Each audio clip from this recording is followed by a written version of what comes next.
এই নিয়ে প্রায়ই আশিকার সঙ্গে তার গণ্ডগোল হতো। আমি তখন সবটা দেখেও চুপ ছিলাম। হঠাৎ একদিন লক্ষ্য করি আসিফের সঙ্গে সঙ্গে আশিকার মধ্যেও পরিবর্তন এসেছে। সেও আসিফের মতো উচ্ছ্বাসে চলে যাচ্ছে। একদিন তুমুল অশান্তির সৃষ্টি হয় দুই জামাই বউয়ের মধ্যে। আমি তখন দরজার বাহির থেকে সবটা অবলোকন করি। ঝগড়ার মূল বিষয় ছিল পরকীয়া। জানতে পারি তারা দুজনেই পরকীয়ায় লিপ্ত। তার পরদিন আমি তাদের ডেকে তাদের সঙ্গে কথা বলি। তারপর তাদের দুজনের মত নিয়ে তাদের ডিভোর্স কার্য সম্পন্ন করি। সেই থেকে তারা আলাদা হয়ে যায়। আসিফকে আমি বাড়ি থেকে বের করে দেই, কারণ আমার সাজানো সংসার ভাঙার শুরু থেকেই তার অবদান বেশি। আদ্র আর আয়ান দাদুভাই তখন ছোট হলেও সবকিছু বিচার বিবেচনা করার মতো বুদ্ধি তাদের ছিল। তারা তখন তাদের বাবা মায়ের কার্যকলাপে তাদের ঘৃণা করতে শুরু করে। পরবর্তীতে আমি আদ্র আর আয়ানকে নিয়ে দিনাতিপাত করতে শুরু করি, আর ওদের বাবা মা নিজেদের মতো সংসার করছে। একটিবারের জন্য এই ছোট্ট ছেলে দুটো কিংবা এই বুড়ো বাবার কোনো খোঁজ নেওয়ার প্রয়োজন তারা মনে করেনি। সেই থেকে এসব এভাবেই চলছে। কথাগুলো বলে একটা স্বস্তির নিঃশ্বাস ফেললেন আফরোজ চৌধুরী। এতদিনের জমে থাকা কষ্টগুলো কাউকে শেয়ার করতে পেরে নিজের কাছে এখন অনেকটা পরিষ্কার তিনি। অফিসে এসে থেকেই আয়নের এটা ওটা বাহানার শিকার মৃধা। কখনো এটা করো তো কখনো ওটা করো। এবারে ডেকেছে তাকে আদ্র। মৃধা আদ্রের কেবিনে নক করতেই ভিতর থেকে মোলায়েম কণ্ঠস্বর ভেসে এলো, এসো ভেতরে এসো। মৃধা ভেতর যেতেই আদ্র বলল, কংগ্রাচুলেশন মৃধা, তুমি আমাদের কোম্পানির জন্য যে নতুন ডিজাইনের ড্রেস পরিকল্পনা করেছো সেটা আমাদের অর্ডারকারী কোম্পানি ভীষণ পছন্দ হয়েছে। তারাই পণ্যের অধিক সেল আশা করছেন। মৃধা নিজের সফলতার কথা শুনে ভীষণ খুশি হলো। আদ্রকে ধন্যবাদ জানিয়ে সে চলল নিজের কেবিনে।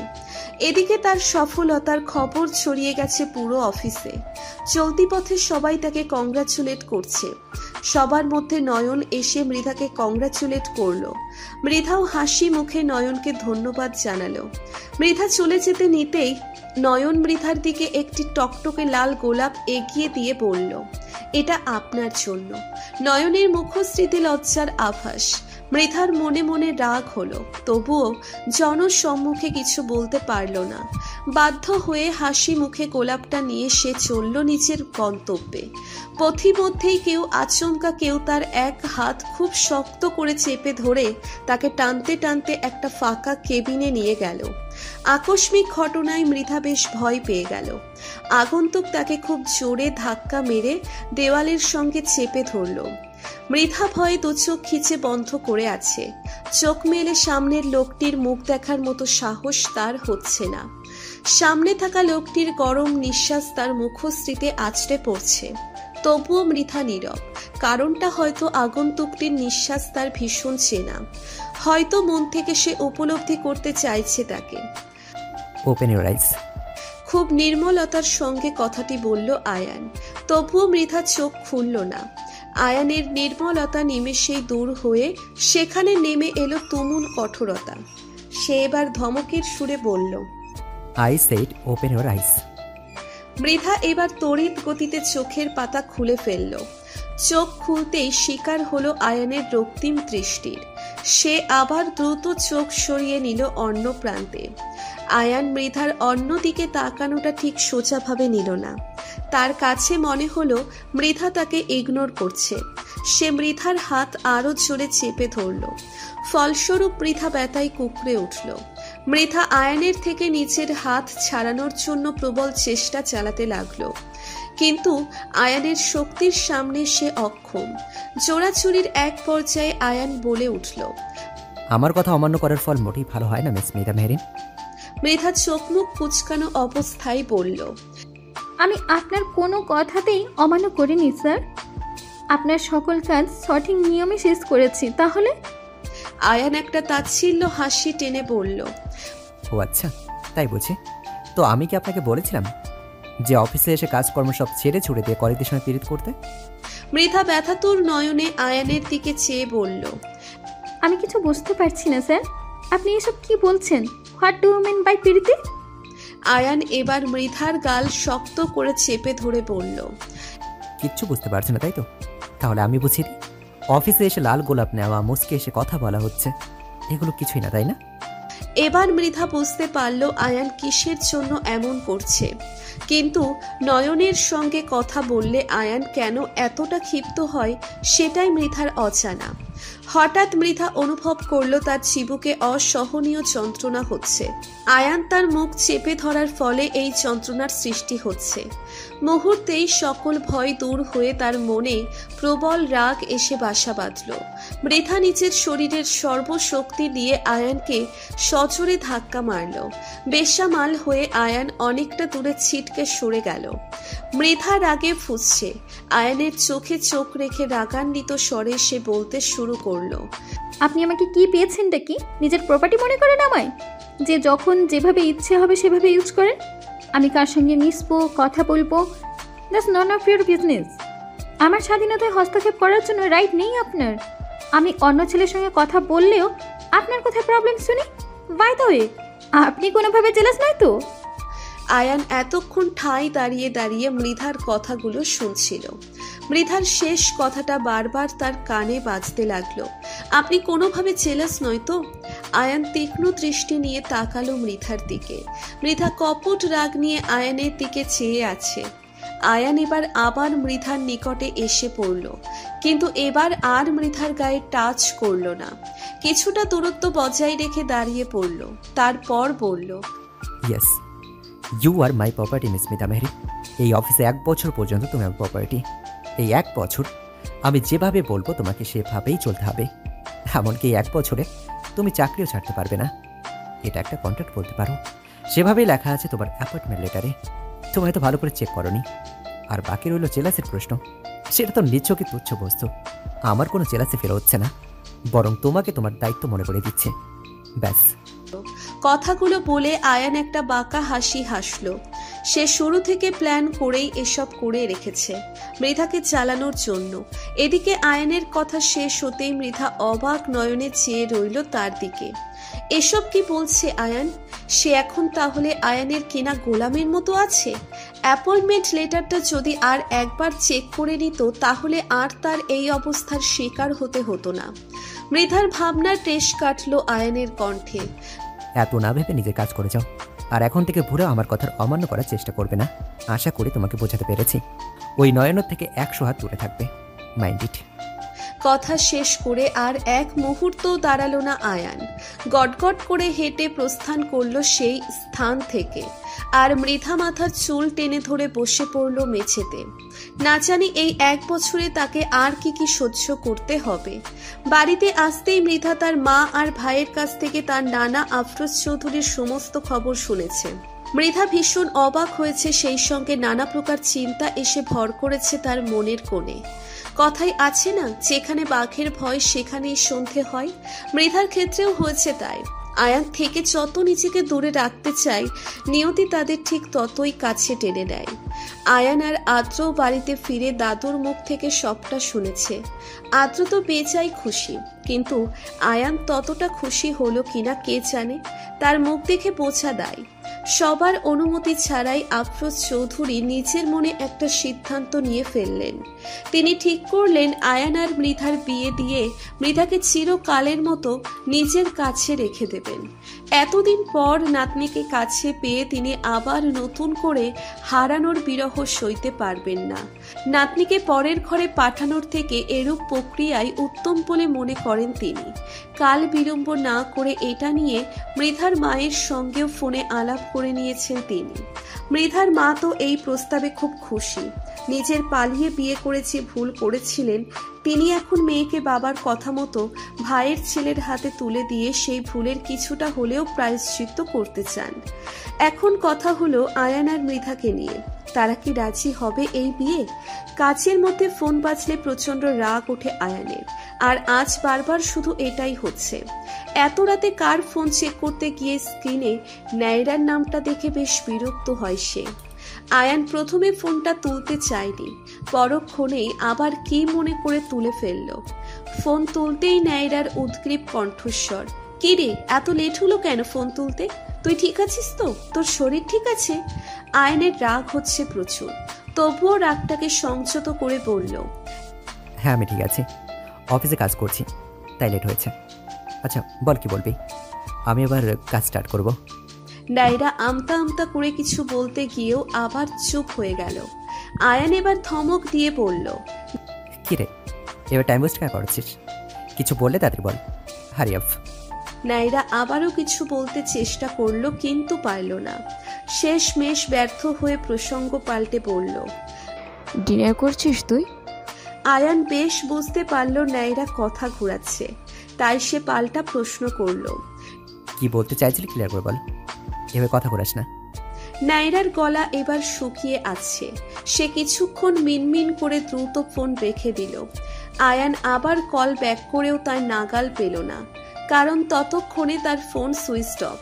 রাগে আয়ানের মাথার তার ছিঁড়ে যাচ্ছে, সবগুলো ডাফার। এখন আর তার কাছেও মন বসবে না। ফোনটা অদূরে ছুঁড়ে মেরে হনহন করে হেঁটে কোথাও একটা বেরিয়ে পড়ল সে। ফ্রাইডে আর স্যাটারডে এই 2 দিন হলো সাপ্তাহিক ছুটির দিন। আজ ফ্রাইডে, নিয়মমাফিক আজ ছুটির দিন, এজন্য মৃধা অফিসে যায়নি। এই অফিসের চক্করে পড়াশোনা একদম লাটে উঠেছে তার। কলেজ যাওয়া হয় না অনেক দিন, সেজন্য আজ সে তার ক্লোজ ফ্রেন্ড আহিবার বাড়িতে যাবে। আহিবার কাছ থেকে বিগত দিনগুলোর পড়া নোট করে নিয়ে আসবে। খুব শীঘ্রই তাদের ফাইনাল ইয়ারের এক্সাম শুরু হবে। কলেজে মৃধা একমাত্র এই আহিবা বলে মেয়েটার সঙ্গেই বেশি ক্লোজ। মেয়েটির পুরো নাম আজমিরা আহিবা। মৃধার আহিবার সঙ্গে এতটা ক্লোজ হওয়ার একমাত্র কারণ হলো তারা দুজনেই গরিব পরিবারের। বড়লোকদের থেকে একটু দূরত্ব বজায় রেখে চলে সব সময় মৃধা। বড়লোকেরা সব সময় গরিবদের নিচু করে দেখে, এজন্য তাদের থেকে দূরে থাকায় ভালো বলে মনে করে সে। আহিবা মেয়েটাও মৃধার মতো কষ্ট করে পড়াশোনা চালায়। বাড়িতে শুধু তার অসুস্থ বাবা ছাড়া আর কেউই নেই। আহিবা নিজে ছোটখাটো একটা জব করে, সেটার দ্বারাই তার বাবার চিকিৎসার খরচ আর তাদের সংসার খরচ তোলে। স্টুডেন্ট হিসেবে আহিবা বেশ ভালো। সকাল সকাল আহিবাদের বাড়িতে এসে হাজির মৃধা। আহিবা তো সেই খুশি, সে মৃধাকে দেখা মাত্রই জড়িয়ে ধরে বলল, আরে দোস্ত, কেমন আছিস তুই? কতদিন পর দেখলাম তোকে। আমার না খুব আনন্দ হচ্ছে। জানিস তোকে না একটা খবর দেওয়ার আছে, কিন্তু আমার ফোনে 0 ব্যালেন্স, তাই আগে বলতে চেয়েও বলতে পারিনি। মৃধা আহিবাকে নিচের থেকে ছাড়াতে ছাড়াতে বলল, আমি আলহামদুলিল্লাহ ভালো আছি। এবার বল তুই কেমন আছিস, আর তোর সেই নিউজটা কি শুনি? আহিবা বলল, আগে ভেতরে আয়, তারপর সব বলছি। চল। আচ্ছা আঙ্কেলের শরীর কেমন আছে, আগে তার কাছে নিয়ে চল। আচ্ছা চল। তারপর 2 বান্ধবী গেল আহিবার বাবার সঙ্গে দেখা করতে। সেখান থেকে কথা শেষ করে তারা আহিবার রুমে গিয়ে বসল। মৃধা উৎফুল্ল কণ্ঠে আহিবাকে উদ্দেশ্য করে বলল, কি রে বল, তখন কি যেন বলছিলি? আহিবা 2 হাত মোচড়া মুচড়ি করতে করতে বলল, আমার বিয়ে খুব শীঘ্রই।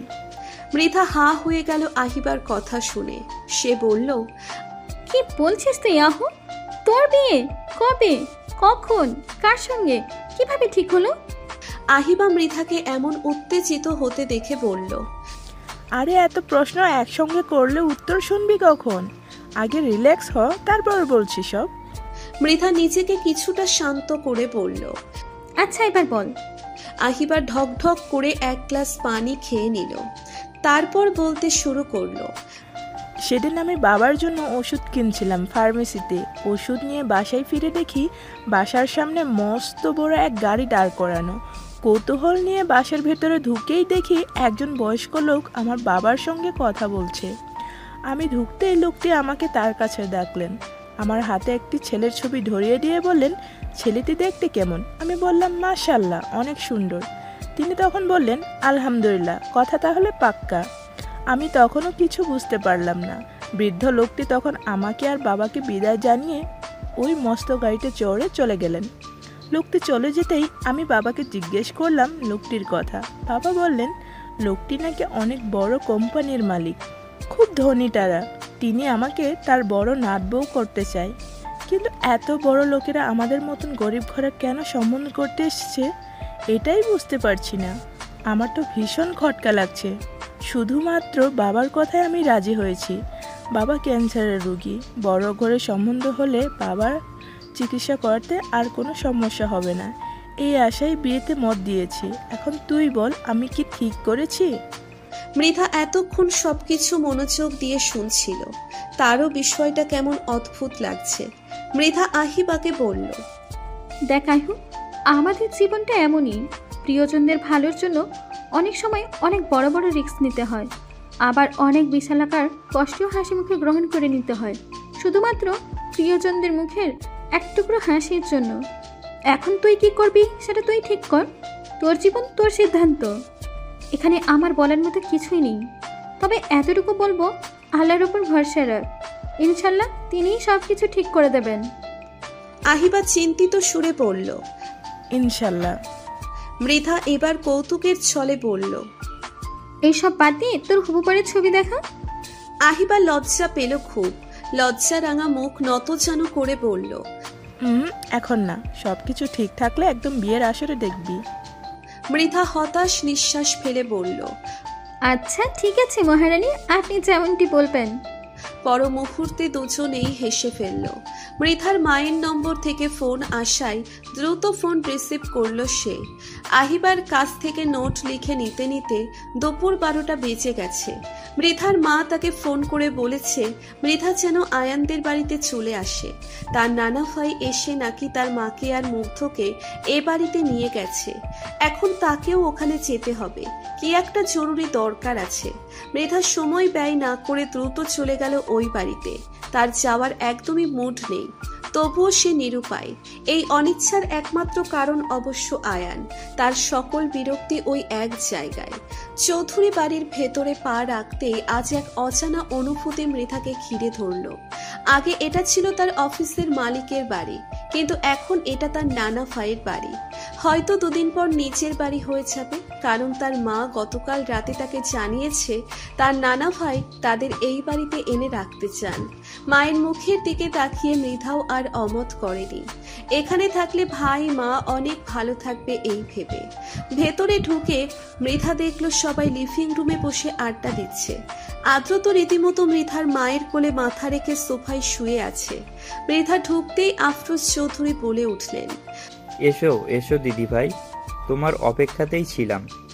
মৃধা গিয়ে আফরোজ চৌধুরীর পাশে বসে পড়লেন। আফরোজ চৌধুরীকে পাল্টা প্রশ্ন ছুড়লেন, তাহলে এই সেই কারণ যার জন্য সেদিন আপনি আমার কাছে আমার মায়ের নাম জানতে চেয়েছিলেন? আফরোজ চৌধুরী হেসে জবাব দিলেন, হ্যাঁ দিদি ভাই, এটাই সেই কারণ।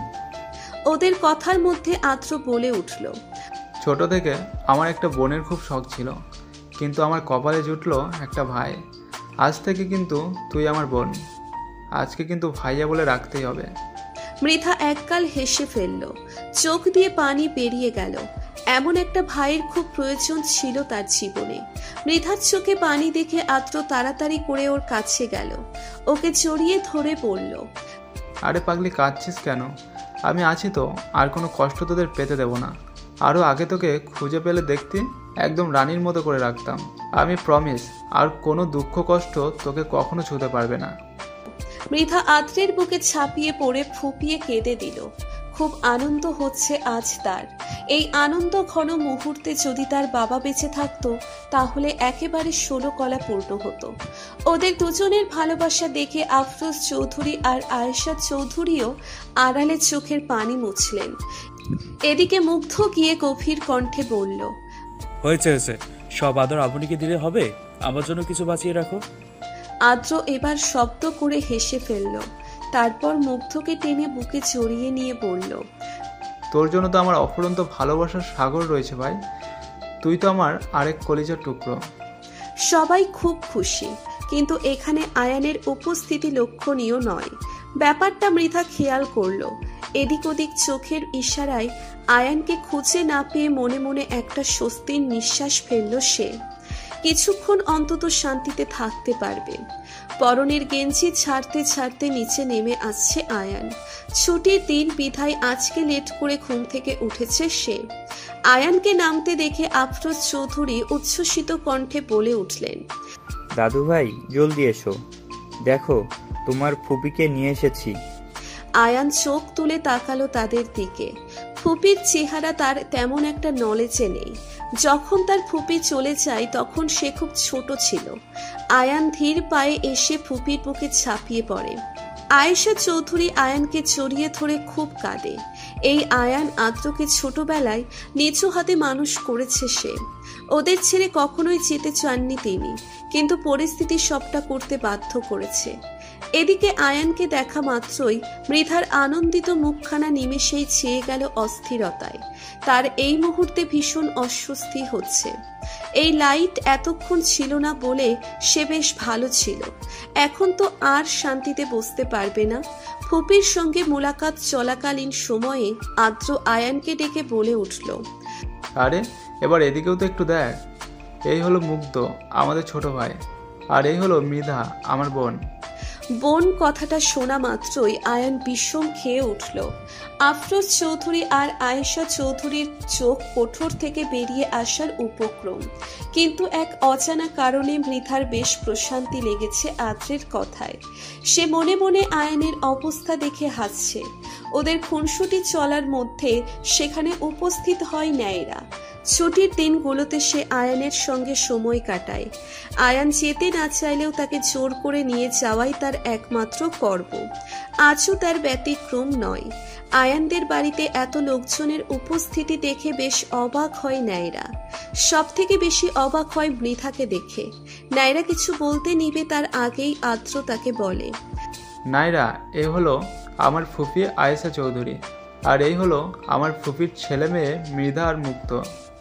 ন্যায়রা অবাক হয়ে জিজ্ঞেস করে, তাহলে এতদিন পরিচয় দেননি কেন? আদ্র হতাশাক্রান্ত কণ্ঠে বলল, সে অনেক লম্বা ইতিহাস, পরে একদিন সময় করে বলবো, এখন বসো। অতঃপর ন্যায়রাও ওদের সঙ্গে আড্ডায় জয়েন হলো। অধীর আগ্রহ নিয়ে সবাই চেয়ে আছে আফরোজ চৌধুরীর মুখপানে। তিনি সবাইকে কিছু একটা জরুরি সিদ্ধান্ত জানাবেন। সবার মনেই কৌতূহল। শুধু আয়েশা চৌধুরী জানেন তার বাবার মনের কথা, কিন্তু তিনি কিছু বলছেন না, চুপচাপ বসে রয়েছেন। নিজের মনে কথা সাজিয়ে আফরোজ চৌধুরী এবার মুখ খুললেন, গলা ঝেড়ে বলতে শুরু করলেন, আমি একটা জরুরি সিদ্ধান্ত নিয়েছি, আর সেটা খুব দ্রুত কার্যকর করতে চাই। সিদ্ধান্তটা হলো আয়ান আর মৃধার বিয়ে নিয়ে। আমি চাচ্ছি খুব শীঘ্রই ওদের দুজনের 4 হাত এক করে দিব। সেই সঙ্গে সঙ্গে আদ্র দাদুভাইকেও বিয়ের পিঁড়িতে তুলে দিব। তার জন্য পাত্রী রেডি করা হয়ে গেছে। আফরোজ চৌধুরীর সিদ্ধান্ত শুনে সবাই খুশি হলেও আয়ান, মৃধা আর ন্যায়রার চেহারা হয়ে উঠল বিবর্ণ। মৃধা যেন পাথর হয়ে গেছে, নিষ্পলক তাকিয়ে আছে মেঝেতে। আয়ানও স্তব্ধ, কিছু বলতে চেয়েও বলতে পারছে না। কিন্তু ন্যায়রা আর চুপ থাকতে পারল না। সে সঙ্গে সঙ্গে উত্তেজিত কণ্ঠে বলে উঠল, এটা কি করে সম্ভব? আয়নের সঙ্গে মৃধা কখনোই যায় না, তারপরও ওরা তো কাজিন। আফরোজ চৌধুরী ন্যায়রার কথায় ভীষণ চটে গেলেন।